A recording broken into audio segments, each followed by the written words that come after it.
तुर्क सदर वो सदर हैं जिन्होंने खड़े होकर ये एक तकरीर की थी जिसमें उन्होंने कहा था यरूशलेम जाने का मतलब ये है कि इस्तांबुल भी गया, और इस्तांबुल जाने का मतलब है इस्लामाबाद भी गया, ढाका भी गया, जकार्ता भी गया, और तमाम उन्होंने मुसलमान मुल्कों के बड़े शहरों के नाम लिए थे।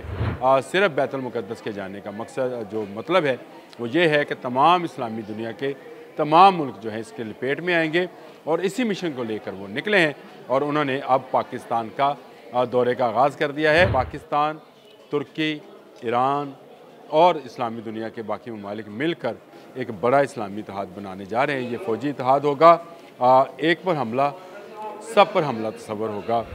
बिस्मिल्लाहिर्रहमानिर्रहीम। बोलते कालम के साथ मैं आमिर रज़ा खान, और था जिसका इंतज़ार वो शाहकार आ गया। जी हाँ बिल्कुल, तुर्क सदर जो हैं तैयब एर्दोआन वो पाकिस्तान पहुंच चुके हैं। कल रात उनका बड़ा इस्तकबाल किया गया, 21 तोपों की सलामी दी गई।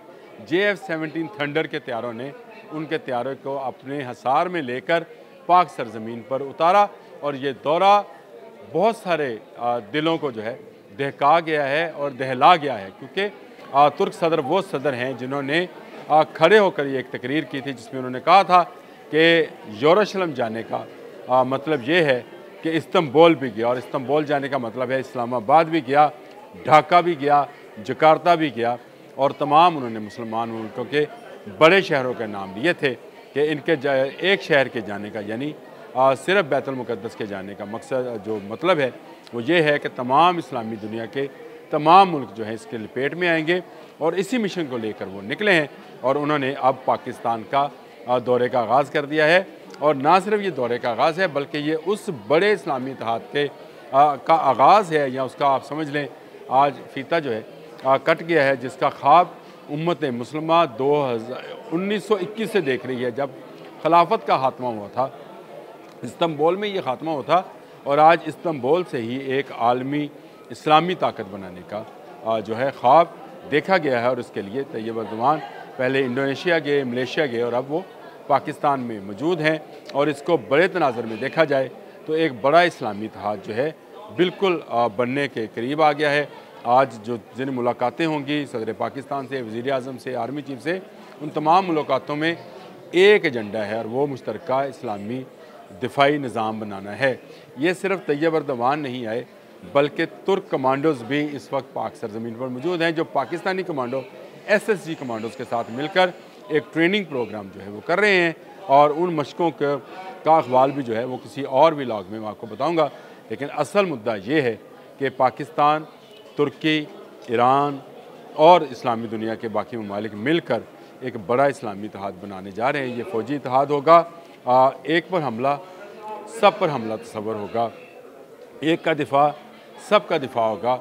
ये वो ख्वाब है जो तैयब एर्दोआन ने देखा था, और जिसको पाया तकमील उस वक़्त तक नहीं पहुँचाया जा सकता जब तक इस्लामी दुनिया की वाहिद एटमी क़ुव्वत पाकिस्तान जो है इस पर राज़ी ना होता। और पाकिस्तान राज़ी है तो तैयब एर्दोआन जो है वो आज इस्लामाबाद में मौजूद हैं, और उनके आने का मकसद भी यही है कि एक बड़ा इस्लामी इत्तेहाद बनाया जाए।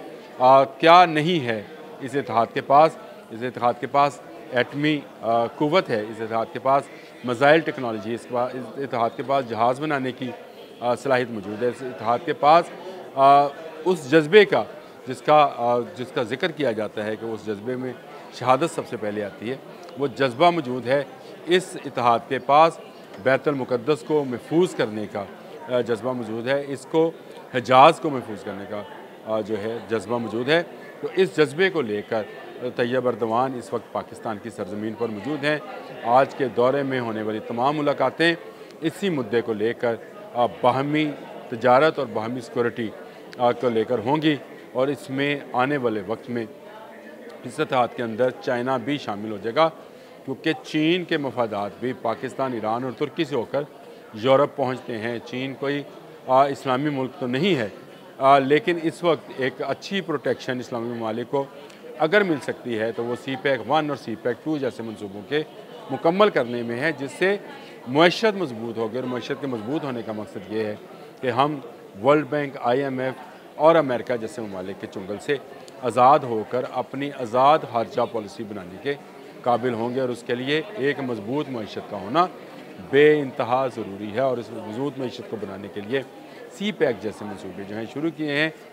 ईरान पहले भी चीन के साथ तजारत करता है, लेकिन पाकिस्तान के इसमें शामिल होने से इस तजारत में 4 गुना इजाफा हो जाएगा। चीन पहले भी यूरोप सामान भिजवाता है, लेकिन तुर्की का इस इत्तेहाद में शामिल होने से चीन की तजारत यूरोप तक जो है 4 गुना बढ़ जाएगी। ना सिर्फ बढ़ जाएगी बल्कि उस पर आने वाली कॉस्ट और कीमत भी जो है वो बहुत कम हो जाएगी।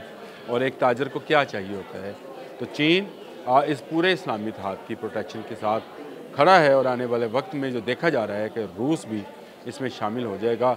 एक तरफ बांग्लादेश है, पाकिस्तान है, ईरान है, तुर्की है, चीन है, मलेशिया है, इंडोनेशिया है, यानी चीन अपने इर्द गिर्द के तमाम इस्लामी ममालिक को एक के बाद एक अपने साथ इंगेज करता चला जा रहा है, जो कि अमेरिका की बहुत बड़ी शिकस्त है।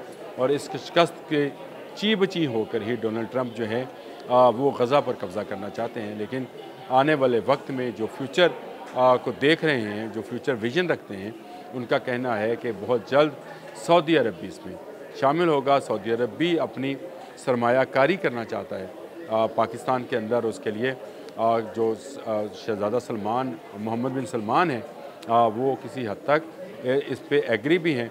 अब चीन पर है कि वो कब सऊदी अरब को साथ शामिल करता है, या सऊदी अरब कब इस बात पर राज़ी होता है कि वो अपने तमाम मनसूबों में पाकिस्तान जैसे इस्लामी एटमी ताकत को शामिल करता है। खुशाइंद बात है कि इस्लामी दुनिया ने एक मरतबा फिर इकट्ठे होने के तकरीबन 100 साल के बाद, यानी 100 साल पहले खिलाफत का निज़ाम जो था उसका ख़ात्मा हुआ था, जो पूरी दुनिया में इस्लामी ममलकत थी वो टुकड़ों में बिखर गई थी।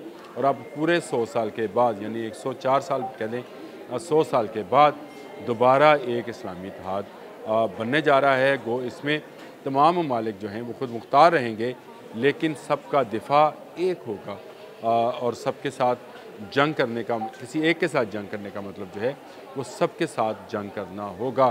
तुर्की आपको पता है एक बड़ी फ़ौजी क़ुव्वत है जिसने अपनी फ़ौजी टेक्नोलॉजी को, आर्मी टेक्नोलॉजी को बहुत हद तक बहुत वसी भी कर लिया और बहुत जदीद भी कर लिया है।